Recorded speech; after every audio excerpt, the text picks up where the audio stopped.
একটু পরেই কান্না আওয়াজ শুনতে পাই এবং নিশ্চিত হই আমার শাশুড়ি আম্মু কান্না করতেছে। আমি ইমন, বয়স ৩০ বছর, উচ্চতা ৬ ফুট ৩ বছর আগে বিয়ে করেছি প্রেম করে। আমার বউ জুথি, বয়স ২৬, গায়ের রং হালকা ফর্সা। আজকে আমি বলবো আমার আর শাশুড়ির মধ্যে ঘটে যাওয়া গোপনীয় এক ঘটনার কথা। তার আগে আমার শ্বশুর শাশুড়ির একটু বর্ণনা দেই।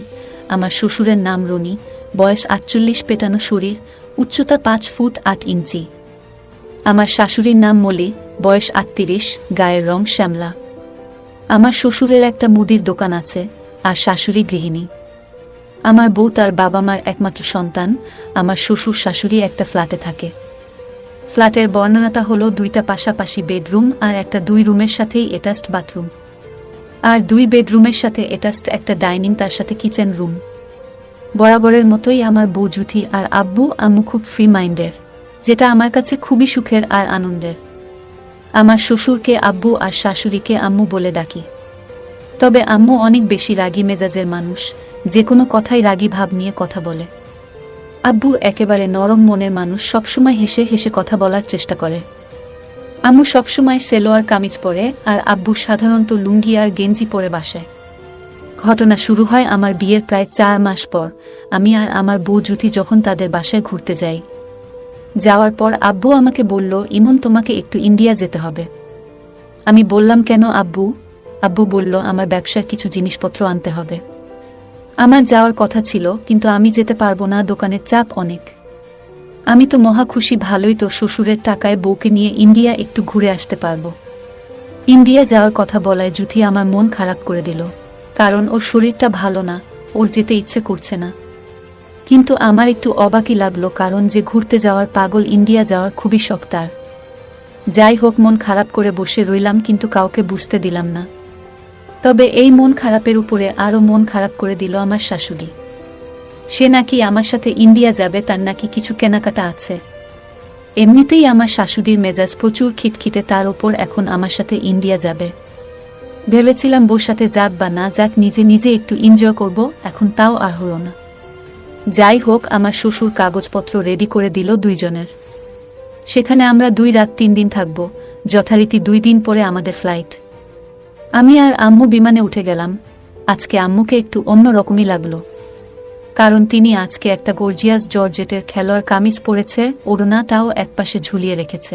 তো বিমানে একসাথে সিট পড়েছিল। আমাদের পুরো রাস্তা আম্মু ঘুমিয়ে ঘুমিয়ে গিয়েছে, আর আমি মোবাইল টিপে সময় পার করেছি, কারণ আম্মুর সাথে থাকায় কোনো দিকে তাকানোই যায় না, কি না কি ভেবে বসে। তো ফ্লাইট ছিল সকাল ৭টায় আর এসে পৌঁছালাম দুপুর ১টায়। আমার শ্বশুর নিজেই হোটেল বুকিং করে রেখে দিয়েছিলেন, যথারীতি সেই হোটেলে গিয়ে ঢুকলাম। হোটেল বয় আমাদের নাম সম্পর্ক জানতে চাইল। আমি আমাদের নাম বললাম আর বললাম আমরা শাশুড়ি আর মেয়ের জামাই। তখন হোটেল বয় আমাদেরকে বলল যে আপনাদের হোটেল যখন বুকিং দেওয়া হয়েছিল তখন তো বলা হয়েছিল স্বামী স্ত্রী থাকবে, আর আপনাদের জন্য তো কাপল রুম বুকিং দেওয়া হয়েছে। আমি শাশুড়ির দিকে তাকিয়ে দেখলাম আমার শাশুড়ি আম্মু মুচকি মুচকি হাসতেছে। তখন পরিস্থিতিটা ঘোলাটে হয়ে গেল, কি করব বুঝতেছিলাম না। তখন আমার শাশুড়ি আম্মু পরিস্থিতি সামাল দিয়ে হোটেল বয়কে বলল, আরে ও মজা করেছে, আপনি স্বামী স্ত্রী লিখেন আর তাড়াতাড়ি রুমের চাবিটা দেন, আমার ফ্রেশ হতে হবে। আমি তো পুরাত খেয়ে রইলাম। তখন আমার শাশুড়ির আগের স্বরে আমাকে বলল, ইমন তাড়াতাড়ি চলো, ভালো লাগতেছে না, রুমে যেতে হবে এখনই। যাই হোক, আমরা রুমে ঢুকলাম। রুমটা ছিল একদম ছোট আর বিছানাটাও একেবারে ছোট, মানে ২ জনের জন্যই, তবে একেবারে লাগালাগি করে শুতে হবে আর কি। আম্মু বেড দেখে আরও ফায়ার হয়ে গেল। আম্মু বলল, এটা কে বলে কাপল বেড, একজনের উপর আরেকজন উইঠা শুইজা ঘুমাইতে হবে। বালের রুম বুকিং দিচ্ছে। আম্মু গোসল করতে গেল আর আমি জুথিকে ফোন দিলাম। জুথির সাথে কথা বলে আমি খাটে এসে শুয়ে পড়লাম, খুব ক্লান্ত লাগছিল। একটু পর আম্মু গোসল করে বের হলো। যাই হোক, সেদিন সারাদিন বাসায় থাকলাম। তবে আমি মাঝে মাঝে বাইরে গিয়ে গিয়ে সিগারেট টানছি আর আম্মুকে নিয়ে চিন্তা করলাম। যাই হোক, রাত ১১টা বেজে গেল। আম্মু তাড়াতাড়ি খেয়ে ঘুমাতে চাইল আর আমাকেও ঘুমাতে বলল। আমরা একসাথে হোটেলের দেয়া খাবার খেয়ে নিলাম, এখন শোবার পালা। আম্মু বলল লাইট নিভিয়ে দিতে, প্রচুর গরম পড়েছে তাই। লাইট নিভিয়ে দিলাম, ঘরটা একদম অন্ধকার হয়ে গেল, কিছুই দেখা যাচ্ছিল না। শুয়ে পড়লাম। আম্মু আমার বাম পাশে শুয়েছে, আমার উল্টা দিকে হয়ে আমার দিকে পিঠ দিয়ে। তবে লাইট নিভানোর পর কিছুই বোঝা গেল না, তো ঘুমানোর আগে ভাবলাম একটু জুথির সাথে কথা বলি। কয়েকবার কল দেওয়ার পরও ধরল না। তখন আম্মু বলল, কাকে ফোন করছো? আমি বললাম জুথিকে, কিন্তু কল ধরে না। আম্মু বলল, থাক আর ফোন দিও না, ঘুমাও, মোবাইল চালাইও না এখন। আমি ঘুমানোর জন্য খুব চেষ্টা করতেছি, কিন্তু ঘুম আসতেছে না, কারণ একে তো নতুন জায়গা, তার উপর জীবনে প্রথম শাশুড়ির সাথে এক বিছানায় শুয়েছি, তাও আমাদের মাঝে মাত্র 4 আঙ্গুল ফাঁক। একটু পরেই কান্না আওয়াজ শুনতে পাই এবং নিশ্চিত হই আমার শাশুড়ি আম্মু কান্না করতেছে। আম্মুকে ডাক দিলাম আর জিজ্ঞাসা করতে লাগলাম, কি হয়েছে আম্মু, কোনো সমস্যা? অন্ধকারে কিছুই দেখতে পারতেছি না, আম্মুর কান্না থামতেছে না। আমি তো কিছুটা ভয় পেয়ে গেলাম, আর সাথে সাথে মোবাইলের ফ্ল্যাশ জ্বালিয়ে দেখলাম আম্মু চোখ বন্ধ করে কান্না করতেছে আর সারা শরীর থরথর করে কাঁপতেছে। অনেক ডাকলাম কিন্তু কোনো লাভ হলো না। রাত বাজে তখন 2টা, কি করব কিছু বুঝতেছি না। শেষে আর কোনো উপায় না পেয়ে জুথির নাম্বারে কল করলাম। 2বার রিং বাজার পর আমার শ্বশুর কল রিসিভ করল। আমি বললাম, আব্বু আপনি জুথির ফোন ধরলেন, জুথি কোথায়? আব্বু বলল, জুথি ঘুমাচ্ছে বাবা। কেন, কি হয়েছে? আমি কিছু চিন্তা করার সময় পেলাম না, কারণ আম্মুর কাঁপুনি আরও বাড়তেছিল।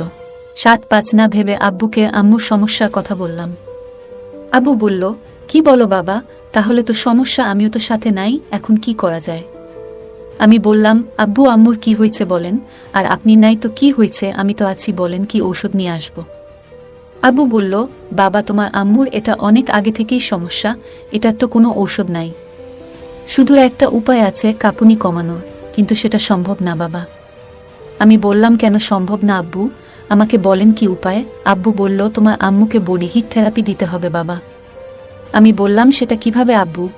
আব্বু বলল, কিভাবে যে বলি বাবা, তুমি আমাদের ছেলের মতো, আর এই থেরাপিটা শুধু আমিই দিতে পারি, অন্য কারোর দ্বারা দেয়া সম্ভব না, তুমি তো না। আব্বু বলল, বডি হিট থেরাপিটা হচ্ছে যার কাঁপুনি উঠে তাকে আরেকজনকে শক্ত করে জড়িয়ে ধরতে হবে, অর্থাৎ 2 জনের শরীরের তাপমাত্রা আদান প্রদান করতে হবে।